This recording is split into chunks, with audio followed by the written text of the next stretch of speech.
Tina, yai kama from Malawi. Yai ar shueshu or gamel. Also yai buri os. Guys, if you want to apply for school in Norway, don't hesitate. It's a very good country to study in. So good question. Who do you know? Yeah. Guys, aganyu. Agabaza aganyu. I put in the Hamala with Nazuru. Yes, girl. There we got you. I mean, score.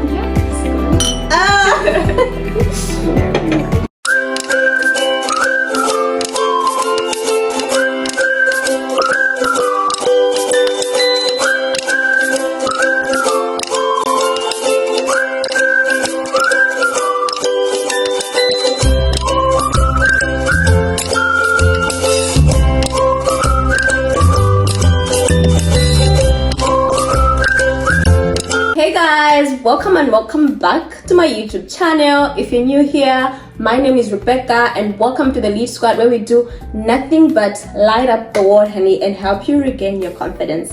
And if you're a returning subscriber, shout out bestie, I see you. So today is going to be a bit different. We're doing things differently. I have a guest right here and we're having a sip and spill, the Malawi and Norway edition. So of course, obviously, I'm the Malawian here and I'm Norwegian. Yeah, so I'll be asking her different questions and then she's going to be responding and I'll also be responding. But it's more of the Norwegian culture shocks. Yeah, just like sprinkle, spicing things up. So yeah. So without wasting much of our time, what are you having for your drink? Orange juice. A blessing. Oh, okay. I think I'm having the Malawi gin. I mean, representing Malawi. Any chance that I get, so you know. So, we're going to start, and the first question that I'm going to ask you is, what was your expectation when you're coming to Norway versus the reality of what when you got here?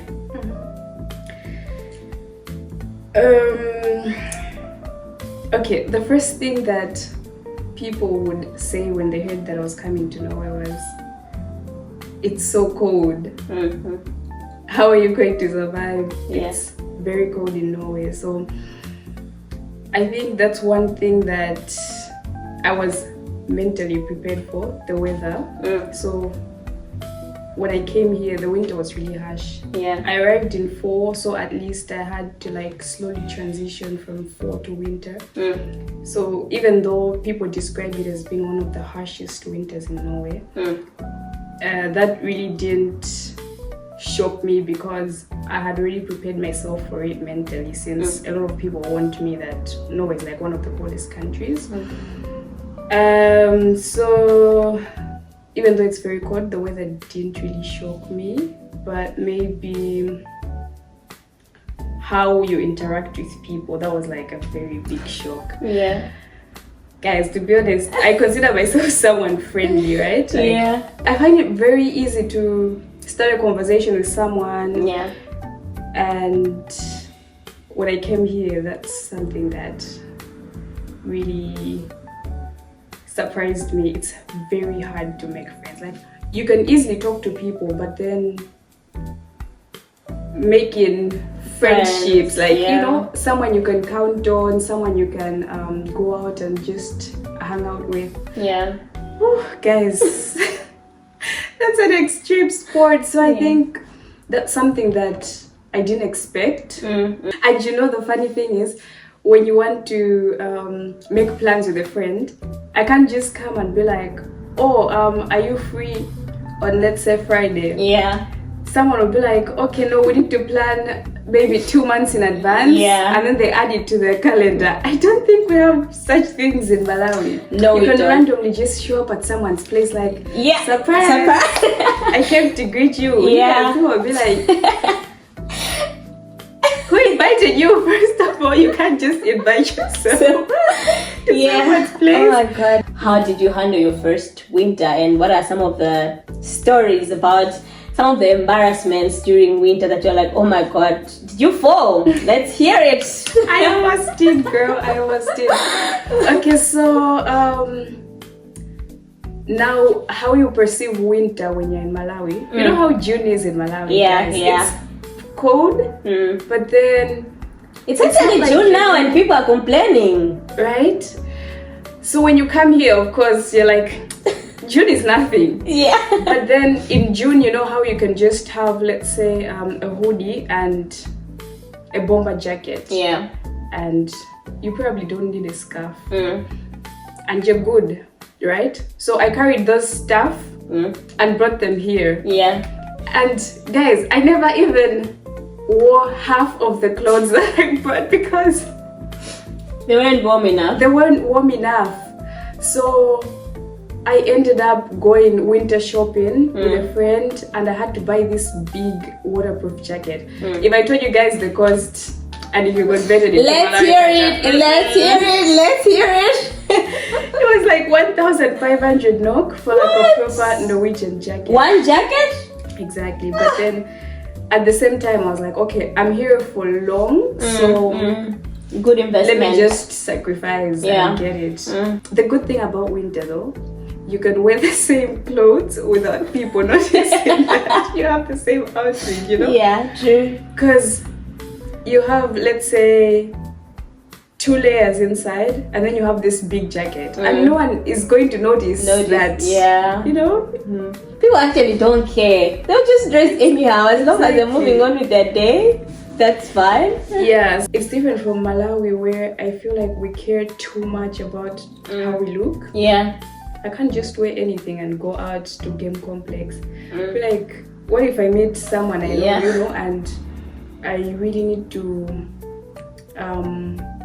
be careful about how I dress. Like if I wear something too short and then I meet vendors, they're going to harass me. But then here, it's a free country, so people basically do whatever they want, and people won't judge you like that. What's the biggest difference between the social life in Malawi versus the social life in Norway? In Malawi, I feel like even though you have, let's say, childhood friends or like close friends, it's very easy for us to accommodate someone. You know, like we can meet someone who is maybe a tourist and they're in Malawi for a month, and we can easily hang out with them. I feel like we're very open and like welcome to people that aren't even our friends like that. But then here, you can't just try to maybe fit into a friend group that has known each other for like maybe 5 years, or they went to the same high school. So they're nice to people that, for example, to foreigners, but then I feel like for you to actually fit into their friend groups and be able to make plans with them and their friends, it's very different. Another thing, guys, I thought people in Malawi love alcohol to know it. True, bro. Same. I was shocked because back home people usually go out drinking on like Friday, Saturday. It's very rare to just go out on a Monday. Here people go out every day, and people love to drink beer. Yeah. So that's also something that differs a lot between Norway and Malawi. Yeah. And I think also how the alcohol is the one that makes people actually talk, because if they're not drunk, then they'll just be quiet. But it's like the type of person that you interact with whilst they're drunk and it's a whole different, like two different people. Yeah. That actually reminds me of something. So when I came here in August, the weather was still good, so people still had like these parties and all, and especially during orientation and introduction week, we have a lot of parties on campus.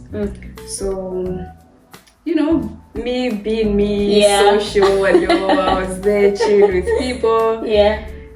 And then the following day, I meet this girl that I was hanging out with at the party, and she was acting all brand new. Like, what? I didn't try to approach her Yeah. and talk to her, because when I made eye contact with her from afar, she seemed to feel so uncomfortable. Yeah. And I also just let it slide, because there was no way I was going to go to her and be like, "Hi, do you remember about last night?" So I noticed that. But last night you guys were best friends. Yes, we even took selfies together. Oh my god. We even took selfies together. She gave me her Instagram handle. You can tag me, you know. Exactly. And then now I see her and she's acting brand new. And then over time, I started to realize that that's what people do, and we normalized it. Like, guys, it's normal for you to go out, hang out with someone, you'll be besties, they will tell you everything about their life, and you meet the same person tomorrow, they'll try to actually avoid making eye contact with you. I don't know, I've tried to find out why. People say sometimes it's because you're embarrassed of what you were saying when you were drunk. The same thing where we're saying two different personalities. Yeah. So, yeah. Weird. That was also weird. Okay. Now, going to, I think the third question. Are we on the third or the fourth? I've lost count, to be honest. I think this is the fourth. Yeah. What skill have you learned that what skill did you thought you never needed but you've had to learn while being here in Norway? Guys, this one feels like an exam question. Is it? Yeah. Mastering the art of just getting things done on my own. Yeah. Because back home we really rely on each other for like support. You need help with something, you can just call a friend to do it for you. But then in a country where I'm already struggling to make friends, you know, I just have to rely on myself to get things done. That's it. Like you just learn to be independent. I mean, I'm far from my family. I don't have many friends, so I just learned to do things on my own. I think for me, it's not a skill that I've learned being here, but it's one I wish I need to learn. Guys, braiding your own hair. Oh yeah, I think I need that one. I really do need that one, because oh my god, having braids for 2+ months, it's not just my vibe. And no, but you know the good thing is you can have your braids for 2 months and you still have people saying, "Oh, I like your hair, it's so beautiful," and you're like, what do you mean? You sure? All right, so moving on to the next question. If you'd bring one thing to Malawi from Norway and another thing from Malawi to Norway, what would it be? Okay, number one, from Malawi to Norway. Yeah. My friends, guys. Yeah. And the food, of course. If there's one thing that I really miss about home is the food. Yeah. It's like some days, guys, I just want to have nsima, nkwani, and local chicken. But I can't find that here. So the food would be the first thing, and second of all, my friends. Yeah. I mean, if I had those kind of vibes in Norway, it would be amazing. How about from Norway to Malawi? From Norway to Malawi, first of all, public transportation. Yeah. The most important. I do not miss the struggle of getting on public transport in Malawi, arguing with minibus conductors. I could spend the Did you see that video on TikTok that like Monday tits? I'm just like, oh my god, my country people. If there's one thing that I could like bring to Malawi from Norway. Of course, this is also what my boss would be expecting me to say. When I go back home, like, okay, what is it that you've learned from Norway? The environmental sustainability. I think it's just how the system works. It's really amazing to see that things just work, everything just works, and like people know how to take responsibility and they own that, as you talked about, the whole time management, being punctual. I think Kumalawi do must guys into one bit by ease. I just like, things are gonna work themselves out. Procrastination. As if it's something that's like a part of you. I'll do it later. But like, I think Norwegians know how to be punctual, doing things, and like just the way the systems are built. Of course, sometimes it's very draining, but also I feel like it's something that's like brings the productivity. So it's something good that like I can be able to bring to Malawi. Yeah. And from Malawi to Norway, I think the sense of community. I get you on the system itself, because here, even if you need to get, for example, your residence permit, all you need to do is go online, book an appointment, they give you a date, and then you show up, submit your documents, that's it. In Malawi, first of all, who do you know? Good question. Who do you know? Who do you know? Yeah. So it's all about having connections, and I mean, I even remember how I just struggled to get my passport printed. Like, it's my passport. Why can't you just print it and give it to me? Why do I have to struggle for it? So moving on with our question, we're going to the next question. The next question is, since you talked about food already, so I think I'm just gonna dive into that. What Norwegian food would be the hardest to introduce to your family? To be honest, I haven't had a lot of typical Norwegian food. During Christmas, I had ribbe and like pinashot, but that's just like a Christmas dish. Yeah. Apart from that, I don't think I've had like a typical Norwegian dish, like how we have nsima in Malawi, for example. So bread and cheese. Yeah, that's like the typical Norwegian lunch. Yeah. How do you think your family would take that? That's just a snack. It's not a meal. Like, imagine you're serving lunch or dinner and you're like, guys, today we're having bread and cheese. What do you think the vibes would be?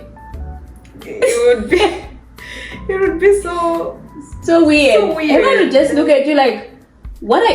Yeah, that's just a snack. It shouldn't be a main meal. Yeah. So I don't know how they would take it, to be honest. Alright, so moving on to the next question. I've also lost count of what number question we have.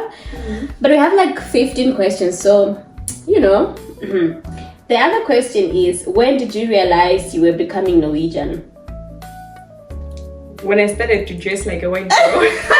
How does a white girl dress? Tell us. You just dress anyhow. Free. I could decide to wear cargo pants with like long boots. Yeah. I don't care. So I noticed I was becoming Norwegian when I didn't mind about what I wore when I left the house. Like I would just grab sweatpants and a hoodie and a walk around Oslo is. But then in Malawi, I'll be like, I'm going to game, I need to wear something smart at least. So that's when I realized I was turning into Norwegian. I think for me, one of the traits has been being so time cautious.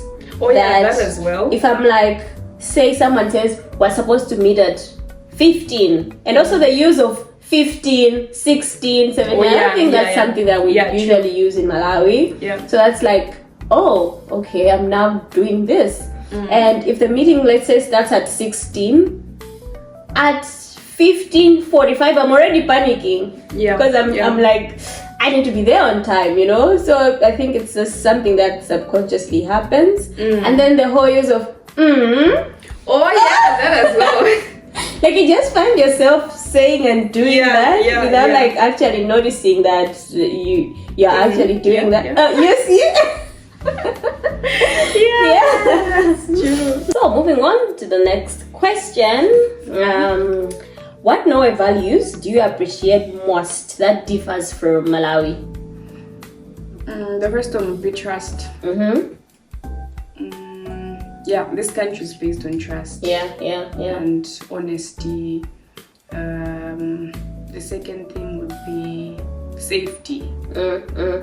It's very safe. I can walk alone at 12 midnight without having to worry that someone is gonna rob my bag. And it's just a very safe country to live in. People are honest and the country is based on trust. So I really appreciate that. Yeah. Okay. I think for me, it's the whole culture of janteloven, which I find it very interesting. I'm not sure if I appreciate it to an extent, but the whole concept that Norwegians feel like you're not better than anyone else, you know? So it puts everyone on like the same level, which is, I think, different from Malawi, that if you have the money, you want to show it. You know? Oh yeah, that's true. You want to show it. It's all about bragging. Graduation, you know, you start from photo shooting, 3 different shoots, you know, this and that. People don't really care like that. So I think it's a good thing in a way, but it's also I mean why is it a bad thing?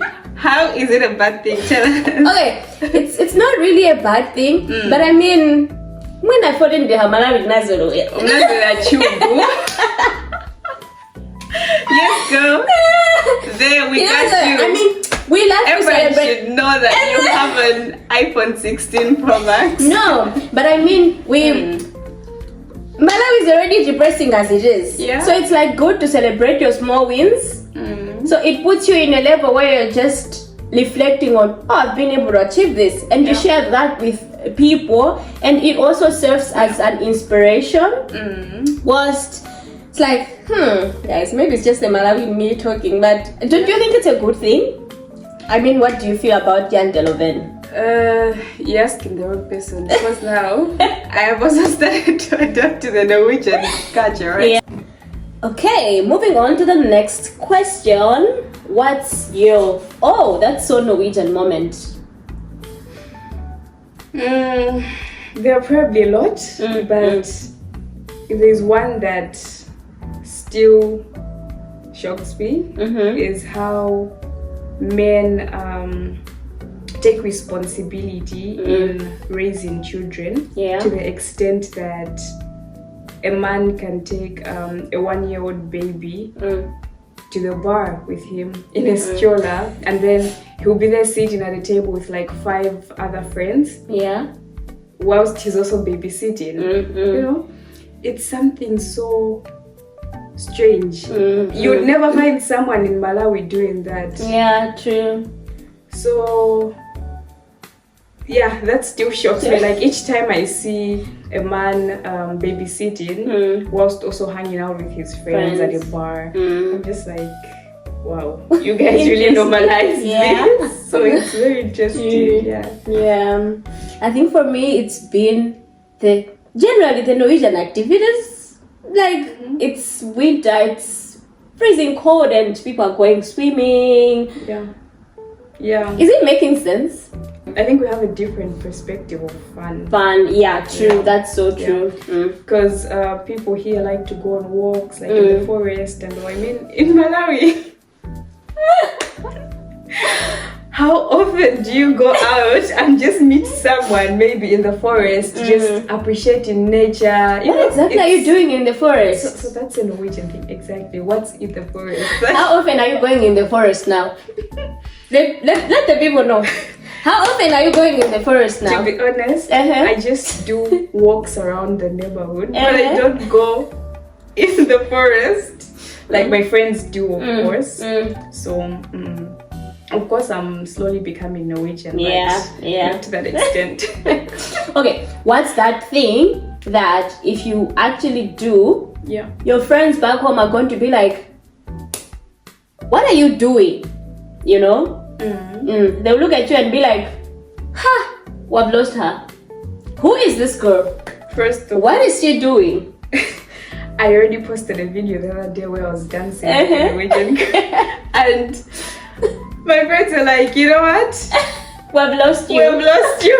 Because first of all, what kind of dance moves are those? Guys, I'm going to post that video. You're going to see it, okay? What kind of dance moves are those? Yeah. And another thing would be, I think if I went for like forest walks and hiking, because even in Malawi I've never been that type of person that likes to go hiking, so it would probably be because of the environment that people here like to do those activities. Okay. For you, what do you think your friends would look at you do and be like, oh yeah? Is there any? Or maybe because you're adventurous, you like to try everything, so nothing would shock them, right? Nothing would shock I'm not sure. I think it's one of those things that I never like really thought of. Yeah. But I think it could be having bread and cheese, guys. Oh my god. Like, I've now started having that at my wheel. Like, I actually go to the grocery store and buy bread and cheese. Yeah. Have you tried brownies, by the way? I don't like it, surprisingly. Really? Like, that's you should try it with crackers. It's good. Perfect combination. Oh my god. No, I'm so done. Please release me. Alright guys, so that's what we had in today's video. But before we go, I just want her to explain from the student's perspective, because I feel like also our experiences have been mostly similar but also different, because I came here more in the work setting and she's come as a student, and I'm sure there are a lot of people who want to like study in Norway. Like, bro, I've had a lot of people ask me, how did you go to Norway? Are you studying? I'm like, guys, no. I mean, I wish to, but no. So I think maybe it would just be nice for you to just like explain from the student perspective, that also people get to understand how different is the education system, what are some of the differences. I feel like that's really important, that someone would like be able to get something out of it. Okay, so to begin with, guys, if you want to apply for school in Norway, don't hesitate. It's a very good country to study in, so all the best. Give us tips, girl. Okay, so in terms of the main differences between the education system in Malawi and Norway, the first one would be that here they really emphasize on applied learning, in the sense that they give us a lot of exercises and you have group work, which is mandatory. That's also another difference. You know how in Malawi you can easily get away with group number. You know, I can't make it. Here, if you constantly don't show up for group discussions without a valid reason, people have the right to report you, and they actually do report you. So it affects your grade, and when they really say that this group work is mandatory, everyone needs to participate. And even when you have group presentations, we could be 5 people in a group, and then maybe we're writing a term paper. When you do presentations, everyone is required to speak. So you divide that, maybe this person takes the introduction, this one does maybe the results. It's not like Malawi where you just have one person present and then the rest of you will just be standing there for decoration, you know, just to show that you're part of the group. No, here everyone contributes. So they really emphasize on applied learning, in the sense that you should be able to practically apply whatever you learned in class, and they really make sure that there are no free riders. Everyone participates. Another thing would be the methods of assessment are different. Back home, we usually have mid-semester exams and end-semester exams, right? Yeah. And okay, fine, even if you don't have mid-semester exams, you could have maybe an assignment for your mid-semester grade, but end-semester, it's mandatory to have an exam, right? A written exam for the course. Here it's different in the sense that you could have a term paper for the entire semester, which would count 100% of your grade, or you could have maybe assignments which will count 40% of your grade, and then the remaining 60% could come from an oral exam, which is also something new to me because I had never done oral exams before. So they don't only rely on like written exams, they have different methods of assessing students. Are the oral exams in Norwegian? No, English. Okay, but if your course is in Norwegian, then it's in Norwegian, but my program is in English, so I've always had everything in English. Do you speak Norwegian, by the way? Yes, give us something, you know. Okay, so like, hi guys, welcome back to my channel, you know. Okay, give us I don't know what channel is, but I'll just try to introduce myself exactly. Yes, that's perfect. So, hello alle sammen, jeg heter Tina, jeg kommer fra Malawi. Jeg 27 år gammel. Også jeg bor i Ås. Måtevennen min. I don't know what you're saying, but you know. Hun heter Rebecca. Hun kommer fra Malawi also. So yeah. Okay, girl, that's impressive. Basics, don't worry. And another thing is, in Norway, we have close supervision, right? If you send your supervisor an email today, you expect him to give you feedback by tomorrow. It's different from Malawi, where you send your supervisor an email and 2 months you get no response. You even forget. Exactly. So here they really make sure that they give you timely feedback. Even when you submit your assignments, they grade them fast and they send you feedback. And I think another thing would be the student web. We have a student web where you can access all learning materials. You have information regarding the course outline, the timetable, and even if the professor is not available on a particular date, it already appears in the student web that maybe on the 20th of August you're going to have a pre-recorded lecture because he's attending a conference in maybe Scotland. So it's already pre-planned and not exactly class like how we do it in Malawi or you know. So that makes it very easy, and you can actually plan out the semester well before you've even started the course. You already know what to expect. That's very interesting. Have you enjoyed?